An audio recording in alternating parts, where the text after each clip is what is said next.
तर ह्या महिला 24 नंबरच्या दिंडीचा करत होत्या स्वयंपाक आणि मी तिथं जाऊन बघत उभा राहिले. तोपर्यंत मला दिलं नवऱ्यानं चॅलेंज.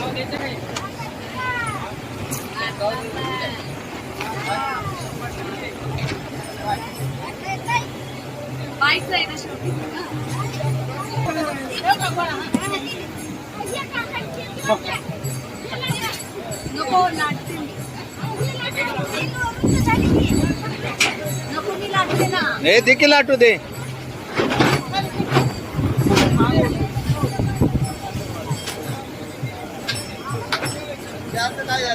लांबून बघायला हे लय भारी वाटलं बरं का, पण करायला सुरुवात केल्यावर कळलं हे दिसतं एवढं सोपं नाही बरं का. पण त्यांनी मला त्या ताईंनी सगळ्यांनी मदत केली हो, कशी लाटायची ते सांगितलं आणि मी तसं तसं लाटत गेले.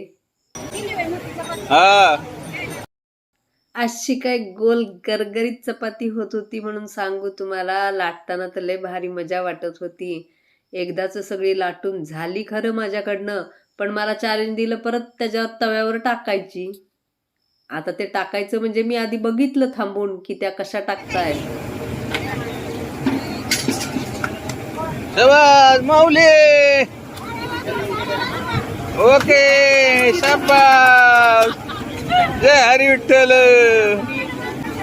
आणि फायनली माझ्याकडून चपाती मस्त झाली. नवरा खुश आणि त्याच्यापेक्षा मी खुश.